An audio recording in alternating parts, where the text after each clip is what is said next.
This is Speierg with another audio commentary for WCReplays.com, and of course this is copyrighted 2005 by WCReplays.com, so don't be stealing it or doing anything else otherwise illegal with this, because if you do, we will of course have to dump a large bag of very angry and very venomous scorpions into your pants, and you don't want that. So I hope you guys are doing well. Hey, I really appreciated the feedback that you guys gave me on my debut commentary. That got me all warm and fuzzy inside and all fired up to go ahead and crank out another commentary. So here I am coming at you guys with a human versus night elf commentary that I really hope you guys are going to enjoy. It's Fanatic Bjark. Hopefully I'm saying that right. Go ahead and pause it at the 1 minute mark, by the way. 1 minuto. Fanatic Bjark versus Pato? Could be getting that one wrong too. Maybe it's Pato. Hey, you say Pato, I say Pato. Tomato, tomato, potato, potato, whatever.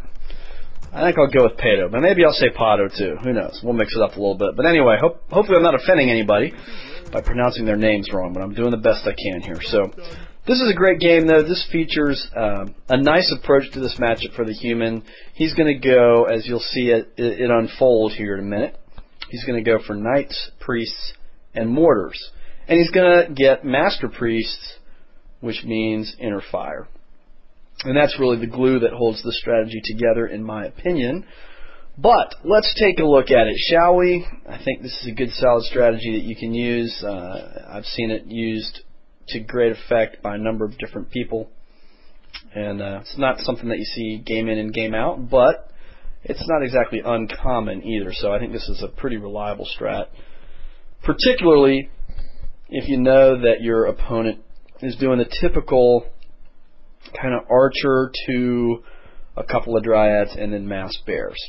This seems to work fairly decent, and I think you'll see why. So should be at the 1 minute mark by now. Let's go ahead and unpause it, and we'll start to break this thing down a little bit. All right? Here we go. In 3, 2, 1, unpause. Ready to work. All right, so first thing you're going to notice is a slightly unorthodox build by Bjark. He's going to get a lumber mill pretty early here. And I think, quite honestly, I think he kind of screws up this build a little bit, because you'll notice he doesn't build a farm when he normally would. And he ends up having a power build one, or speed builder, or however you want to say it.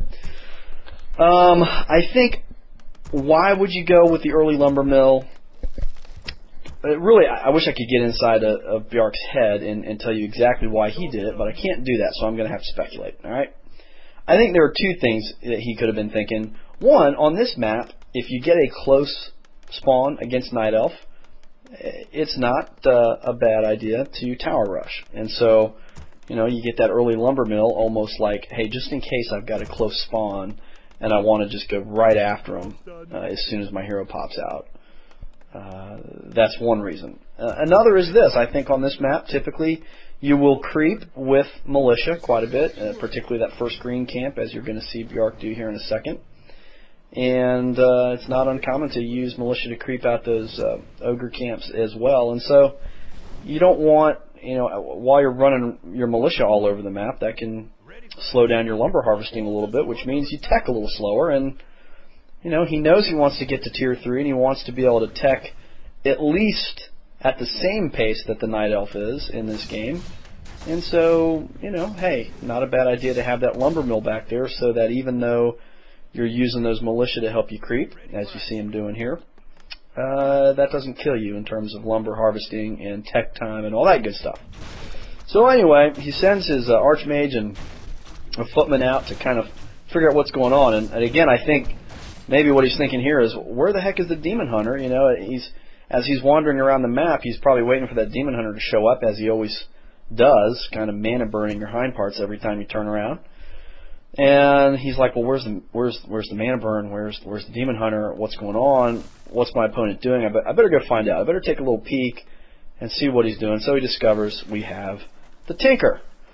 And of course, the Tinker can be a nice hero, particularly effective, I think, against humans when he gets to level 6, and he can use that ultimate of his, and he's just a real pain in the tail. Now you see Bjark's buying his Dust of Appearance, which, by the way, if you're not used to doing that in your games against Night Elf, just go ahead and start doing it, because it's really the only way to go. You got to have that. Any good Night Elf player is going to hide their archers and huntresses and all that good stuff. And anyhow, this is all pretty standard stuff, but you know, I think what's going on here is that Bjark is noticing, okay, look, the Tinker is more and more powerful and really can turn the tide of the game if you let him level up. And what the Tinker does well, and particularly with a handful of archers, is he creeps really fast.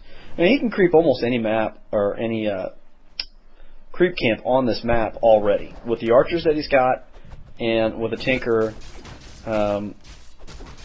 You throw that pocket factory out there, and you've got these nice little ranged units that you can just pick off creeps one at a time, and he can do a lot of damage and level up very quickly. So I think part of what Bjark is doing here is just keeping tabs on him to make sure he's not just creeping at will and leveling up that Tinker as fast as he wants to. So again, he pulls out about 4 militia. He's got plenty of wood right now to do what he needs to do, so he can afford to do that and creep out that little ogre camp a little quicker. And now he's going to go find his opponent again, and he sees Pato up here trying to creep this turtle camp, and again trying to just level up that Tinker as fast as he possibly can. And Bjark says, I'm not going to have any of it. I'm going to at least get in your way. I'm going to at least try and slow you down a tiny bit, send you back to heal up at your wells, and do whatever I can to slow you down. So he is able to pick off one of the turtles here to himself, and he's able to, you know, send him back to his base so he can't just continually creep, move from camp to camp. So he's just trying to be a thorn in his side, basically, by doing this. And now he's going to do something that's pretty smart. He's going to use these illusions to just kind of keep tabs and find out, well, where's he going next? What's he going to try and creep next? So back in his base, you're going to see he's hit tier 2, and he is throwing up a workshop and a sanctum simultaneously. He's also getting a couple of towers up in his base, and that's basically just because you can be a little bit vulnerable here. Not every Night Elf is going to go tier 3, you know, pretty much directly tier 3 and get bears and all that kind of stuff. Occasionally you're going to face a Night Elf who will try and do a little bit of a tier 2 push. So the towers will help you in that regard. So anyway, he's able to creep jack him again because he's been keeping tabs on his army with those illusions. So he walks in here. He's got defended footies, and he would have gotten 2 archer kills, but he's only going to get 1 because Pato uses that staff of sanctuary, or I'm sorry, staff of preservation, and he saves one of them. And Bjark does lose a footman there, which gives the Tinker level 3, so he's a little bit behind in levels. He's not hit level 3 yet himself, and now he's about to pop his Mountain King out. And you'll notice also he did get that blacksmith. I think again you need the blacksmith for one later on as you're going to be getting knights and so forth, but also, yeah, it's not a bad thing to go ahead and build that when he did. He built it quite a while ago, just on the off chance that your opponent decides, I'm going to build a whole bunch of huntresses instead of just sticking to archers, and that way you can get rifles if you need to, and so that can be a good thing. Just misses that surround there, but you know, no big deal. Again, both players are just going to kind of dance around the map here a little bit, and neither one of them is going to be able to really do the deciding blow at this stage of things, but they're seeing if there's any way they can gain an advantage, any way that either guy can kind of get the upper hand. They're both just kind of going to try and creep when they can. They're both going to try and keep the other guy from creeping. It's a little bit of a cat and mouse kind of a thing here, and they're both really kind of drooling over this creep camp here at the Goblin Merchant. They would both like to get their hands on those creeps and get that experience. And so they're both going to dance around it a little bit, and you're going to see Pato's going to try and set up his factory, and he's like, crap, here he comes again, man. He just won't let me creep. He's like, come on, man, leave me alone. Jeez, I just want to creep. Look, dude, just go back to your base. Let me creep. I promise. I won't attack you until I got like 15 bears. Okay, I promise. But Bjark's like, no way, dude. I'm going to keep bugging you because you're pissing me off with that Tinker thing. You're freaking me out because Tinker's kind of weird. Anyway, So here he comes. He's going to, again, steal as much of the experience as he can here. Get the kills on some of these creeps. In fact, I think he probably ends up getting the better end of this deal. He's got those defended footmen, which is kind of nice because a lot of the damage coming from this creep camp is piercing damage, so doesn't have to worry about his footies getting waxed too bad. And yeah, he's gonna get a couple of these ogres, and that's good for him. He's able to, once again, deny that Tinker from getting the experience, and you're going to see later in the game the Tinker gets real close to hitting level 6, and he never quite does in this game. And I think in large part because, you know, heck, he didn't get all this experience that he might have gotten if Bjark was just kind of off doing his own thing somewhere instead of keeping tabs on his opponent. So anyhow, at this stage of the game, Bjark has hit tier 3. He is continuing to get mortars and priests.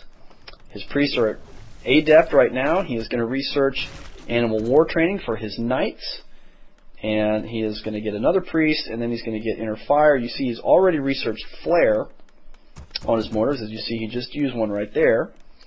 So that's a beautiful thing, because when you have flare, it's like having map hack almost. I mean, the cooldown on that is 2 minutes. So if you've got, let's say, 4 mortars, which is what he's going to end up with here before too long, you know, basically like every 30 seconds you can shoot up a flare and find out a valuable piece of information about whether or not your opponent has expanded in a particular place, whether or not he's already crept out a certain area, what's he building in his base, where is he, all these different things. You're able to use flare to do that, and that's going to work out pretty nice for you. So Bjark is beginning to get the army that he wants together, slowly but surely.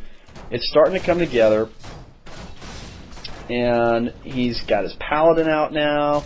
And you're just gonna watch as this kind of battle unfolds. He'll lose a footman in here somewhere, but that's about all he's going to lose. And between Holy Light and Staff of Sanctuary, he's able to, once again, it's all about keeping that Tinker from leveling up. I mean, he's just going to not let him get any kills. I mean, he gets that one footman right there that he just got, but Holy Light on the priest that was being focused. And again, with the staff, you got 3 heroes, okay? So you can keep passing that staff around. Well, the cooldown on the human staff is 45 seconds. So basically, you know, if you kind of think of it this way, 3 heroes means you can use it 3 times, and then within that 45 seconds. So once every 15 seconds, you can save a unit, kind of on average. Whereas for the Night Elf in this situation, he's got his staff. Now his cooldown is only 30 seconds.